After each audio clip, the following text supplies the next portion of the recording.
అదే RTV app వార్తల్ని క్షణాల్లో చదివే అవకాశం ఉంటుంది. ఒక న్యూస్ పేపర్, ఒక టెలివిజన్ ఛానల్ మీ చేతుల్లో ఎప్పుడూ ఉంటాయి. దేశవ్యాప్తంగా నీట్ పరీక్షలో జరిగినటువంటి అవకతవకలపైన విద్యార్థి సంఘాలన్నీ కూడా నిరసన వ్యక్తం చేస్తున్నాయి. కేంద్ర ప్రభుత్వ తీరు వల్లే నీట్ పరీక్షలో ఇట్లాంటి అవకతవకలు జరిగాయని చెప్పి కూడా ఈరోజు దేశవ్యాప్తంగా కూడా విద్యార్థి సంఘాలన్నీ కూడా బంద్కు పిలుపునిచ్చాయి.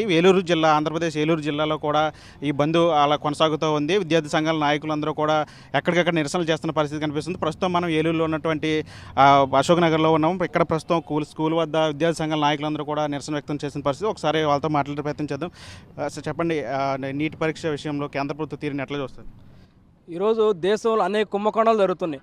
అనేక కుంభకోణాల్లో భారతదేశంలో నీట్ ఎగ్జామ్ విద్యా వ్యవస్థ కుంభకోణం చాలా పెద్దది కాదు, అది ఎవరికి బయటకు కనపట్లేదు. ఈరోజు NEET exam 67 question paper leak అవ్వడానికి కారణం ఎవరు? ఆల్రెడీ ఎగ్జామ్ రేపనంగా ఈరోజు నైట్ క్వశ్చన్ పేపర్లు వచ్చాయని చెప్పి రాసిన స్టూడెంట్స్ అదేవిధంగా దాంతోపాటుగానే ఎవరైతే లీక్ చేశారో మేము లీక్ చేసామని చెప్పారు. అయినా సరే కేంద్ర ప్రభుత్వం దాని మీద ఎటువంటి చర్యలు తీసుకోకుండా రీసెంట్గా కోర్టు స్టే ఇచ్చింది. ఎవరైతే క్వశ్చన్ పేపర్ లీక్ చేస్తారో వాళ్ళకి 10 సంవత్సరాలు జైలు శిక్ష, దాంతోపాటుగా 10 కోట్ల జరిమానా అని చెప్పేసి ఇచ్చింది. కానీ అసలు దొంగ చేతాలు ఇచ్చినట్టుగా ఈరోజు హర్యానా, బీహార్, కేంద్రపాలిత ప్రాంతాలు ఏవైతే ఉన్నాయో అదే ప్రాంతాల్లో క్వశ్చన్ పేపర్ లీక్ అవుతూ ఉన్నాయి. కానీ నిన్న జరిగిన సమావేశాల్లో మోడీ గారు నా హిందూ దేశం, నా ప్రజలు అన్నారు తప్ప ఈరోజు నకిలీ డాక్టర్లు ముందుకు వస్తున్నారు పేపర్ లీక్ అయ్యి. దాని మీద ఎందుకని క్వశ్చన్ మాట్లాడలేదు? కనీసం ఒక్క సెకండ్ కూడా పేపర్ లీక్ అయింది, దానిపైన మేము స్పందిస్తున్నాం, వెంటనే దాన్ని రద్దు చేస్తాం, లేదా కాయకిలా జరిగింది దానికి ఏదో ఒక న్యాయం చేస్తామని చెప్పి కనీసం ఒక సమాధానం కూడా లేదు.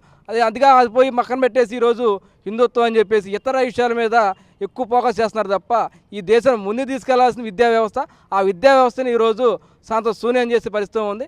ఇలాంటి పరీక్షలు మళ్ళీ మేము అడిగేది ఒకటి, గతంలో ఏ ప్రాంతానికి ఆ ప్రాంతం, ఏ రాష్ట్రానికి ఆ రాష్ట్రానికి ఎగ్జామ్ నిర్వహించుకొని ఆ ప్రభుత్వ అజమాయిషీలో ఉండేది.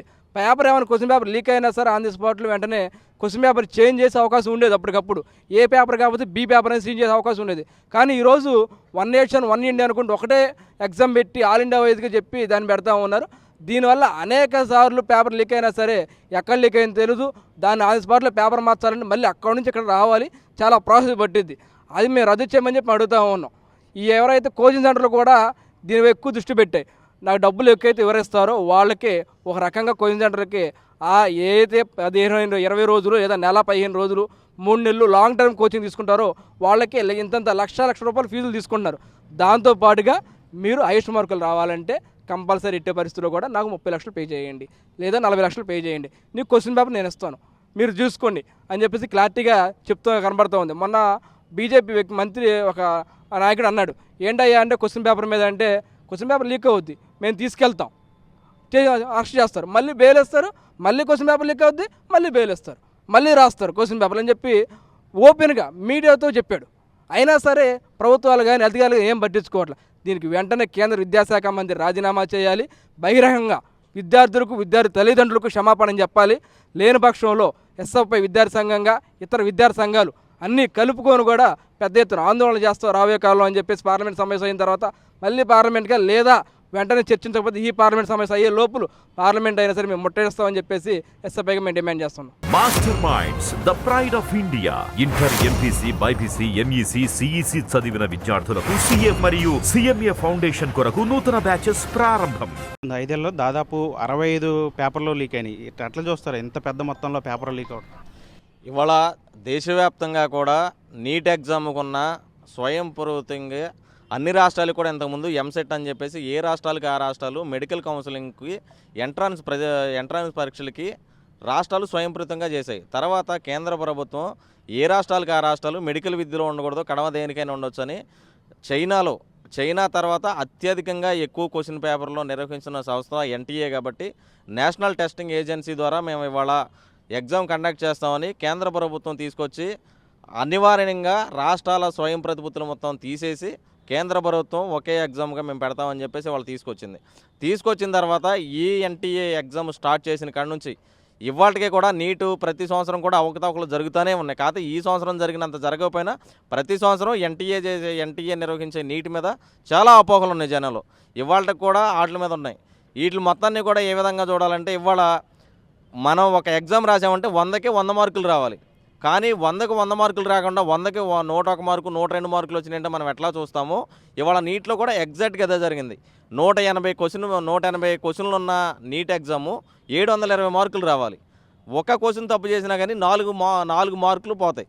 అంటే దాదాపుగా 716 మార్కులు అనేది రావడానికి పాసిబిలిటీ ఉంది ఒక క్వశ్చన్ తప్పు చేస్తే, లేదా 720కి 720 రావాలి. కానీ ఇవాళ ఎన్టీఏ నిర్వహించిన నీట్ ఎగ్జామ్లో 717, 718, 719 ఆచరణకు సాధ్యం కానటువంటి మార్కులే వాళ్ళు ఇచ్చారు. అదేవిధంగా ఈ మార్కులు ఎందుకు పెట్టామంటే గ్రేస్ మార్కులు కలిపామంటున్నారు. ఏదన్నా ఒక కాలేజీలో మనం ఒక 10 నిమిషాలు ఒక 5 నిమిషాలు ఎగ్జామ్ లేట్గా పెడితే టైం ఎక్స్టెన్షన్ చేసేసి ఒక 10 నిమిషాలు ఎక్సెస్ ఇచ్చుకోవాలి. కానీ వాళ్ళ 1 నిమిషానికి మేము 4 మార్కులు కలుపుతాం అనే వంకతో వాళ్ళ ఏదైతే నేషనల్ టెస్టింగ్ ఏజెన్సీ ఉందో వాళ్ళే వాళ్ళ బయటకు వచ్చి సిగ్గు లేకుండా ఈ మాటలు చెప్తా ఉన్నారు. అదేవిధంగా నిన్న ప్రతిపక్షాల మొత్తాన్ని కూడా గడగడలాడిచ్చేసిన ఎన్డీఏ ముఖ్యమంత్రి మోడీ గారు చెప్తా ఉన్నారు ఇవాళ 2 గంటల సేపు ప్రతిపక్షాల మొత్తానికి చుక్కలు చూపించారు, గడగడలాడించారు అని. కానీ వాళ్ళ దేశం కోసం మాట్లాడలా, మతాల గురించి మతాల ప్రాతిపదిక మీద మాట్లాడారు తప్ప ఎన్టీఏలో ఎట్లా జరుగుతుంది, నీట్ ఎగ్జామ్ రాసిన విద్యార్థులు మొత్తాన్ని మేము రక్షిస్తామనే ఒక మాట కూడా మాట్లాడకుండా చాలా దుర్మార్గంగా చేశారు. దీన్ని మేము అందరం కూడా తీవ్రంగా ఖండిస్తూ ఉన్నాం. ఇవాళ వామపక్ష విద్యార్థి సంఘాలు, ఎన్డీఏ కూటమిలో ఉన్న విద్యార్థి సంఘాలు అన్నీ కూడా వాళ్ళ బయటకు వచ్చి ఏదైతే నీట్ ఎగ్జామ్ రాసిన విద్యార్థులు ఉన్నారో ఈ టైంలో మళ్ళీ ఎగ్జామ్ రాయాలంటే వాళ్ళు ప్రిపేర్డ్గా లేరు. కాబట్టి రాసిన విద్యార్థుల మొత్తానికి కూడా న్యాయం చేయాలి. అదేవిధంగా 65 క్వశ్చన్ పేపర్లో లీకేజీకి పాల్పడిన ఎన్టీఏ సంస్థను తక్షణమే రద్దు చేయాలి. దేశంలో ఏ ఎగ్జాము కూడా ఈ ఏజెన్సీ నిర్వహించకుండా దాని మీద కఠినమైన చర్యలు తీసుకోవాలి. అదేవిధంగా నేను డబ్బులు తీసుకున్నాననే వ్యక్తిని కాలయాపన చేస్తూ రిమైండ్లో పెట్టారు తప్ప అతనికి ఇంతవరకు శిక్ష చేసిన పాపాన్ని పోలేదు. దీని అందరికీ కూడా కేంద్ర మంత్రి బాధ్యత వహిస్తూ ప్రధానమంత్రి అన్నా కానీ అతన్ని బర్తరఫ్ అన్న చేయాలి, లేదా అతను రాజీనామా అన్నా చేయాలి అని మేము వాళ్ళు కోరుతా ఉన్నాం. ఎంపీసీ బైపీసీ విద్యార్థులకి ఒక వరం CA CMA కోర్సులు. CA CMA చదివే విద్యార్థుల్లో 40% మంది ఎంపీసీ మరియు బైపీసీ విద్యార్థులే. Master Minds. కేంద్ర ప్రభుత్వ తీరుని ఎట్లా చూస్తారు? ప్రధానంగా ఏం డిమాండ్ చేస్తారు? ఈరోజు విద్యార్థి సంఘాల బంద్లో మేము ఒకటే డిమాండ్ చేస్తున్నాం. 2016లో కేంద్ర ప్రభుత్వం ఎన్టీఏ అనేటటువంటి ఒక సంస్థని తీసుకొచ్చి దాన్ని రాష్ట్రాల పరిధిలో ఉన్నటువంటి మెడికల్ ఎంట్రన్స్ టెస్టులు మొత్తం మీరే నిర్వహించండి, అత్యంత ప్రతిష్టాత్మకంగా మీరు నిర్వహిస్తారని వాళ్ళకి 2016లో అప్పచెప్పినప్పటి నుంచి ఈ సుమారు ఒక 61 క్వశ్చన్ పేపర్లు లీక్ అవ్వడమే కాకుండా ఒక బీహార్ ప్రాంతంలోనే గడిచిన 5 సంవత్సరాల్లో 41 అత్యంత ప్రతిష్టాత్మకంగా జరగాల్సినటువంటి క్వశ్చన్ పేపర్ లీక్ అవ్వడం బట్టి చూస్తే ఈరోజు విద్యా వ్యవస్థను కానీ విద్యా వ్యవస్థను నడపాల్సినటువంటి ఈ బాధ్యత నుంచి కానీ ప్రభుత్వాలు, కేంద్ర ప్రభుత్వం కానీ రాష్ట్ర ప్రభుత్వం కానీ తప్పుకుంటూ ఈ విద్యార్థులపై నెట్టేపేట భారం చూస్తున్నారు. దీన్ని మేము విద్యార్థి సంఘాలుగా తీవ్రంగా ఖండిస్తున్నాం.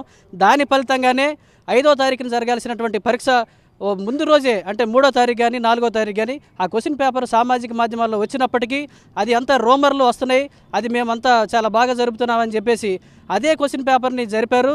తిరిగి చూస్తే అవే క్వశ్చన్లు ఉన్నాయి. అయినప్పటికీ వాళ్ళు దాన్ని ఆ బాధ్యత ఒప్పుకోకుండా అదేవిధంగా కొనసాగించడం వల్ల 67 మందికి ఆల్ ఇండియా ర్యాంక్ 1వ ర్యాంక్ రావడం, ఒకటే ఎగ్జామ్ సెంటర్లో రాసినటువంటి 8 మందికి 1వ ర్యాంక్ రావడం చూస్తే ఇది ఖచ్చితంగా లీకేజ్ జరిగిందనేది చేసినటువంటి వాళ్ళు ఒప్పుకున్నారు. క్వశ్చన్ పేపర్ కొన్నటువంటి వాళ్ళు ఒప్పుకున్నప్పటికీ ప్రభుత్వాలు ఒప్పుకోవట్లేదు. దీన్ని మేము కేంద్ర విద్యాశాఖ మంత్రి రాజీనామా చేయాలి, ప్రభుత్వాలు దీన్ని ఖచ్చితంగా పట్టించుకోవాలని చెప్పేసి మేము కోరుతూ విద్యార్థి సంఘాలుగా డిమాండ్ చేస్తున్నాం. ఇది మొత్తంగా విద్యార్థి సంఘాల నాయకులు చెప్తున్నారు. ఏదైతే నీట్ ఎగ్జామ్ పరీక్షలు అవకతవకలేదు దాని మీద పూర్తిగా సమగ్ర విచారణ చేయాలి, అదేవిధంగా ఎన్టీఏను పూర్తిగా రద్దు చేయాలి, అలాగే దీనికి అంతటి కూడా బాధ్యత వహిస్తూ కూడా కేంద్ర విద్యాశాఖ మంత్రి కూడా రాజీనామా చేయాలని చెప్పి కూడా వీళ్ళందరూ కూడా డిమాండ్ చేస్తున్న పరిస్థితి కనిపిస్తుంది. విజయ్ చంటితో మన RTV ఏలూరు నుంచి. మరిన్ని వీడియోస్ కోసం ఛానల్ ని సబ్స్క్రైబ్ చేయండి, లేటెస్ట్ అప్డేట్స్ కోసం వాట్సాప్ ఛానల్ ని ఫాలో చేయండి అండ్ లింక్ డిస్క్రిప్షన్ లో ఉంది.